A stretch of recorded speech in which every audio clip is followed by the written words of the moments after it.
ये कहानी सिर्फ सर की कहानी नहीं है। ये कहानी आप अगर पब्लिक यूनिवर्सिटीज़ में जाएंगे तो वहाँ के बहुत सारे स्टूडेंट्स की कहानी होती है। ये कहानी जो आम लोगों के सपनों को सच करने की कहानी होती है। आम साधारण परिवार से आने वाले लोग जिनकी इससे पहले की पीढ़ी शायद हायर एजुकेशन में नहीं पहुंच पाई थी, और ये इन पब्लिक यूनिवर्सिटीज़ की देन होती है कि वो पब्लिक यूनिवर्सिटीज़ में भी पहुंचते हैं और आगे जा करके ये देश में मीडिया में, गवर्नेंस में पब्लिक इंटेलेक्चुअल्स बनते हैं। ये देश खुद को कैसे देखेगा, समझेगा, ये चीज़ डिसाइड करते हैं। और आज के समय पे जो पब्लिक एजुकेशन सिस्टम पे हमला है वो इस सपने पे हमला है कि आम लोग जो समझते हैं कि एक बेहतर दुनिया पॉसिबल है और ये सपना उन्हें यूनिवर्सिटीज़, पब्लिक यूनिवर्सिटीज़ और कॉलेजेस से मिलता है। ये सपना फलता फूलता इन स्पेसेस में है, इनके डेमोक्रेटिक इंस्टीट्यूशंस में है। इस सपने के ऊपर ये हमला है। जब हम रिपोर्टर्स कलेक्टिव की रिपोर्ट पढ़ते हैं, और इनफैक्ट जो साथी जेएनयू में आते जाते रहते हैं मीडिया के, वो ये बात अच्छे से जानते हैं कि वो 7 केसेस को देखते हैं, लेकिन अगर आप जेएनयू के स्टूडेंट से बात करेंगे, आपको हर स्कूल में, हर सेंटर में न जाने इस तरीके के कितने केसेस मिल जाएंगे जहाँ पे इस तरीके से टीचर्स जब क्लास में एंटर करते हैं, पढ़ाने के लिए बैठते हैं, तो वो कितने इनएक्सपीरियंस्ड हैं। और इनफैक्ट सिर्फ इनएक्सपीरियंस नहीं है, उस जिस फील्ड में वो एकेडमिशियन बन के आए हुए हैं उस फील्ड के बारे में कुछ जानते नहीं हैं। एक पॉलिटिकल फेवर गेन करके वो हमें पढ़ा रहे हैं। ये बात कितनी अपेरेंट हो जाती है हम स्टूडेंट्स के लिए। ये बात आप सब लोगों के लिए जो मीडिया के साथी हैं, जो जेएनयू आते जाते रहते हैं, ये शायद नई चीज़ नहीं होगी।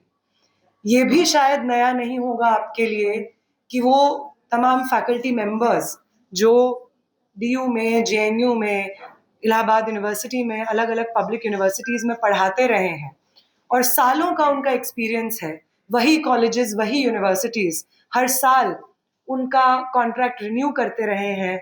हर साल वो उसी यूनिवर्सिटी कॉलेज में पढ़ा रहे हैं, 10 साल 12 साल से पढ़ा रहे हैं। प्रोफेसर लक्ष्मण यादव हमारे साथ यहाँ पे हैं। दिल्ली यूनिवर्सिटी में तो न जाने कितने केसेस मिल जाएंगे जहाँ पे टीचर्स का सालों का एक्सपीरियंस है, लेकिन जब भर्तियां निकलती हैं तो इंटरव्यू में पॉलिटिकल अपॉइंटमेंट्स को फेवर करने के लिए एक्सपीरियंस टीचर्स को आप उन लिस्ट से बाहर कर देते हैं। जब आप ये करते हैं तो ये सिंपली इसकी बात नहीं होती है कि अच्छा जो सत्ता में आता है वो तो अपने लोगों को भरता ही है ना। ये समाज का सच नहीं है। अगर एक public institution, educational institution exist करता है तो उसका काम ये है कि वो अगले जनरेशन के रिस्पॉन्सिबल सिटीजन्स प्रोड्यूस करेगा। देश खुद को कैसे देखेगा, समाज में क्या समझदारी होगी, चीज़ों को कैसे समझा जाएगा, उस डिस्कोर्स को सेट करेगा। और अगर ऐसे इंस्टीट्यूशंस में जहाँ पे आगे आने वाले जनरेशन्स की सिटीजनरी की नींव रखी जाती है, वहाँ पे जिन लोगों को ये नींव रखनी है वो ऐसे लोग होंगे जिनका इंटेंशन ही नहीं है पढ़ाना, जिनका इंटेंशन ही नहीं है एजुकेशन, लर्निंग को नर्चर करना, प्रमोट करना। वो इसको सिर्फ एक जॉब की तरह देखते हैं। और वो वाइस चांसलर्स जो ना तो खुद एलिजिबल हैं, जो खुद इस तरीके के करप्शन के चार्जेस ऑलरेडी अपने ऊपर लेकर के अपॉइंट हो रहे हैं इन्हीं पॉलिटिकल फेवर्स की वजह से, उनके अंडर हम लगातार देखते हैं कि देश के सेंट्रल विश्वविद्यालयों में इस तरीके का करप्शन, इस तरीके के स्कैम्स जहां पे साफ सीधे तौर पे पॉलिटिकल अपॉइंटमेंट्स वो हम देखते हैं। हम देखते हैं किस तरीके से जो लोग मिनिमम एलिजिबिलिटी क्राइटेरिया मीट नहीं करते हैं 8 साल के एक्सपीरियंस का, उनको अपॉइंटमेंट, उनको शॉर्टलिस्ट कर दिया जाता है IQAC के माध्यम से। जिनका बेसिक पब्लिकेशंस का वही गाइडलाइंस जो सरकार की ही यूजीसी बनाती है, वही गाइडलाइंस सरकार के द्वारा अपॉइंट किए गए वाइस चांसलर्स वायलेट करते हुए पॉलिटिकल अपॉइंटमेंट्स करते हैं। ये आप ही का सिस्टम है, इसके रूल्स आप ही के हैं, और इन्हीं रूल्स को वायलेट करके आप एजुकेशनल इंस्टीट्यूशंस को आज के समय में बर्बाद करने की कोशिश कर रहे हैं।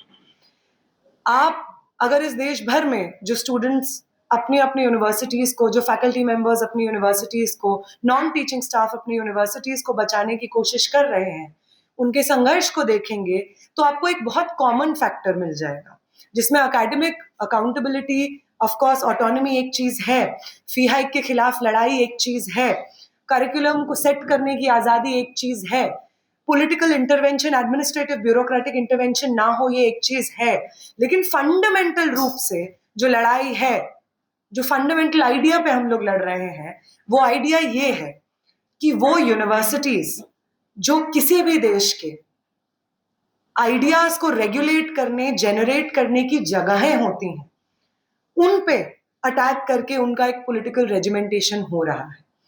चाहे हम वो वीबीएसए के थ्रू देख लें या एनटीए के थ्रू देख लें, ये तमाम तरीके के अटैक्स को हाईलाइट करते रहते हुए हमारे चेंजिंग यूनिवर्सिटी स्पेसेस पे बात करना बहुत ज़रूरी है।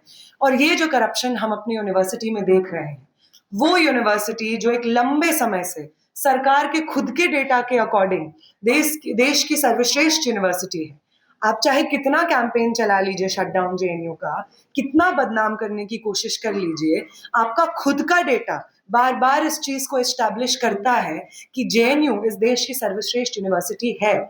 फिर इस तरीके के करप्शन के लिए जो वाइस चांसलर रिस्पॉन्सिबल है, क्या उसका इस्तीफा होना, क्या उसको अपने पद से हटाए जाना इस देश को, देश के स्टूडेंट्स को सर्व करने की एक रिस्पॉन्सिबिलिटी नहीं होगी? बिल्कुल होगी। इसलिए वो वाइस चांसलर जो सोशल जस्टिस से लेकर के जेंडर जस्टिस की तमाम प्रिंसिपल्स को वायलेट करते हुए लगातार पब्लिक डोमेन में कमेंट करती रहती हैं, वो वाइस चांसलर जो जेएनयू के एकेडमिक इंटीग्रिटी को कॉम्प्रोमाइज करने के लिए हमारे पुराने वाइस चांसलर से भी 4 कदम आगे बढ़ के आ रही हैं, उनका इस्तीफा हो, ये यहाँ से हमारी मांग है। Nuances of the issue. Nevertheless, I thought it is my bounden duty to be here on 2 counts. First is, as a former student of JNU, who have imbibed so much from that great university, and that has contributed for me being grooming to be a public servant.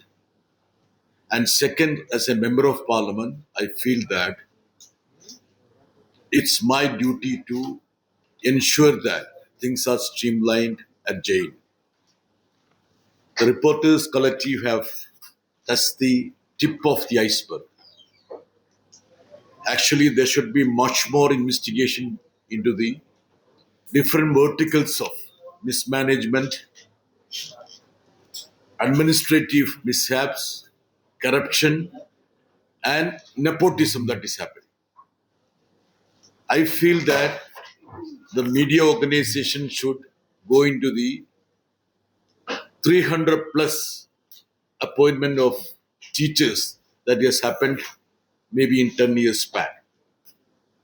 I can very well tell you that the established practice of center being involved in the appointment of teachers have been done away with, and extraneous forces with ideology, a particular ideology, has been managing the appointment of teachers. And further, there is rampant corruption in the appointment. Maybe 15 or 20 years back, nobody would have heard about huge amount being handed over for appointments in universities. JNU used to be an inspiration. Let me just recollect that I came all the way from Kerala to be a student of JNU because I wanted to be part of that institution of excellence. Now, when I visit JNU, I can see only a pale shadow of the JNU that was there in every way. Academically, even the structure wise, you will have broken furnitures there, no fans there. See, that university is being virtually devastated or destroyed. The teachers have written at least 4 or 5 letters to the visitor, the Honorable President, but no tangible action has been taken.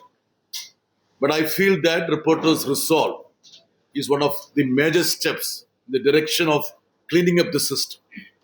I don't want to burden you with details of the scam that is going on in JNU and other universities. But since it is a prestigious university, set up by the act of the parliament. I feel that parliamentarians have a duty to step in and see things are at the correct trajectory.